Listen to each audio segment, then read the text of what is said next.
So I kind of did something a little impulsive like usual last night. I bought tickets to UFC 273 at like 3 o'clock in the morning, man. I couldn't sleep, but I was like, dude, fuck it. I'm going to drive down to Jacksonville tomorrow. And here we are. So we're on our way to UFC 273. This is the second UFC I've been to. I went to Dustin Poirier, Conor McGregor, and that was fucking amazing. I've been to so many live sporting events. Usually watching Redskins games, rest in peace.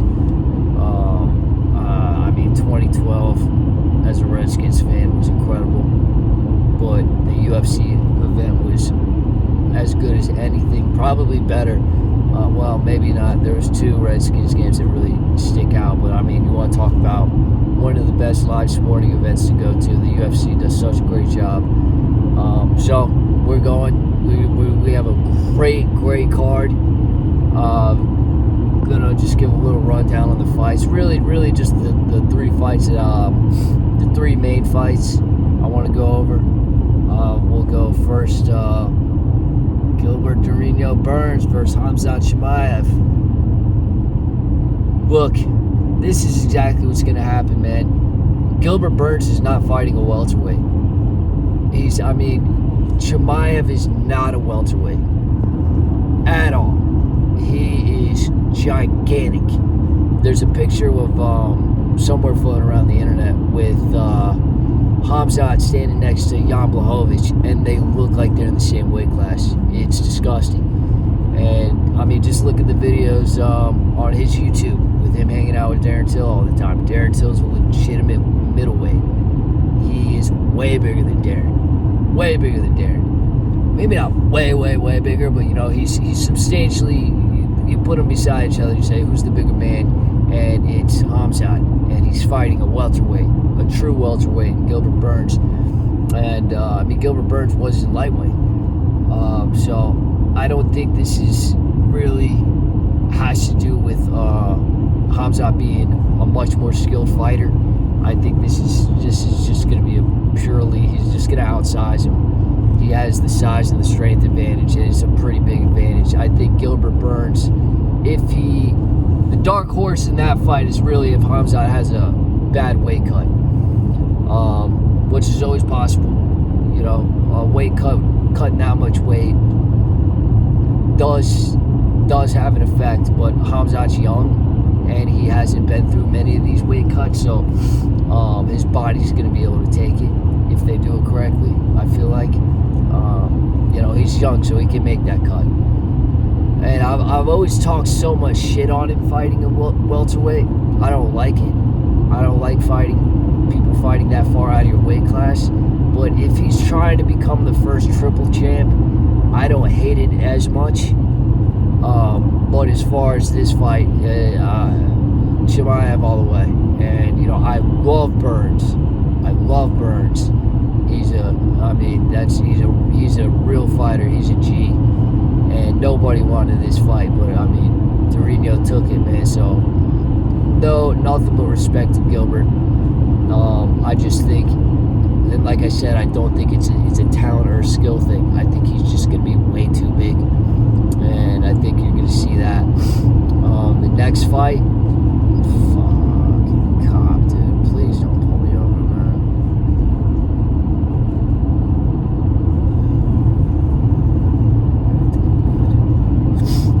Fight. What do we got next?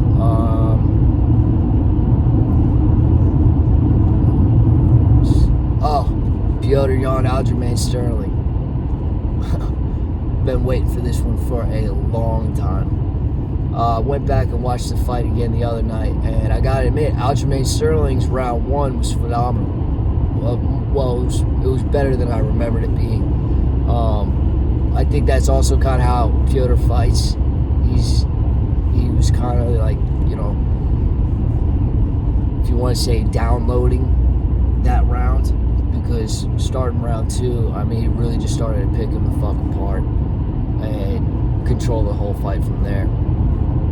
But as far as this fight, I think if there's a chance of an upset, because the 3 main fights, there's heavy heavy favorites. And I think if there's a chance of an upset, it's going to be in this fight. It would be in this fight. Because it's an emotional fight. Jan doesn't have his corner. And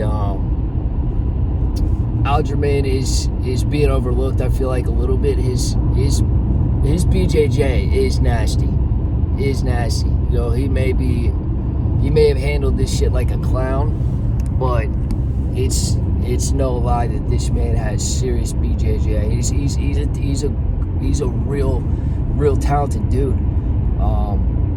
Aljamain was whooping ass before it ran into Jan. So it's not like people are really just looking at this dude as a clown right now. But that's not the case. This is a legitimate fighter. He should be taken seriously inside the octagon. At least I know Jan needs to take him seriously. But I do see maybe Aljamain having a good round one. But I think from there on out, Piotr's gonna fucking do what he does, download him, and then start cracking. I think I'm not really giving a prediction on when the fight's gonna end or how the fight's gonna end, but I think that Jan's just really gonna start fucking piecing him up from round 2 on. If Sterling wins, it's not gonna be by KO or TKO. It's gonna be it's a really nice creek, man. I can't fish right now. What I'm talking about. It would be by submission, obviously. So, but I'm picking Jan. I'm picking Jan all the way. But I'm saying if there is an upset on this card, it would be in this fight. As far as the third fight, the main event, we have Volkanovski versus the Korean Zombie. After the last fight with Ortega, man, what I like about Volkanovski, he's just not, he just didn't win the championship fight and you know, get his belt. You know, he's, you know, a champion. What he showed in the Ortega fight, he's a real champion. A real champion. That was one of the best fights I've seen in a long time.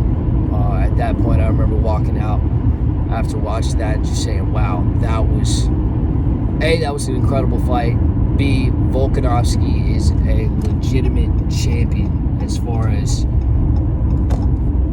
like his medal. He has real championship medal. He showed it that getting out of those submissions, not quitting, not tapping.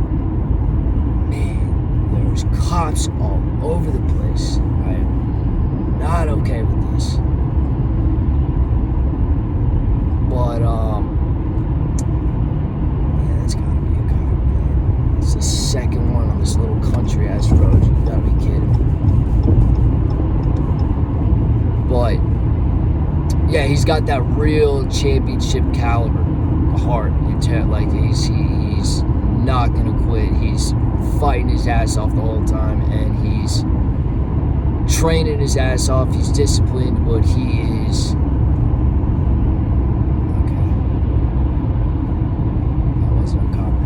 But, yeah, absolutely incredible fighter. True champion. I think he's going to whoop Korean Zombie's ass. I think he's going to whoop his ass. I think he's going to run through him. I have a few buddies and my dad who are thinking that the Korean Zombie's going to upset. No disrespect to the Korean Zombie, man. That dude's been around for a while. He's a real one. He's a real one. But I think Volkanovski is just too much right now. I mean, go back and watch the Ortega fight. It was just beautiful. But yeah, I don't have that much to say about that. I just think Volkanovski's just better. You know, I think kind of what he's saying, he's talking about, hey, I'm going to show him that there's levels to this. Well, there is levels to this, and Volkanovski's at the top. Period. So, yeah, those are my picks. I'm going to be there tomorrow night. I'll definitely take some videos and do a rundown afterwards, you know, give my thoughts. We'll see if I was right or wrong. You know, I'm definitely going to put down definitely gonna put down a bet on it. I crush in UFC, man. I have such a good betting strategy. You know, especially like with the parlays, it's money. It's money in the bank every time. 60% of the time, 65% of the time works every time. But this one's just a straight up. I'm not using my strategy. I'm just going with the fighters. I think I know are gonna win. I think if you parlay Yan into CHIMAEV into Volkanovski, I believe what you get is negative 140, something around there. Negative 155 maybe. So I mean, it's not the best, but I'm pretty damn confident that's how it's gonna roll out. So probably gonna throw a few hundo down on that. But we'll see.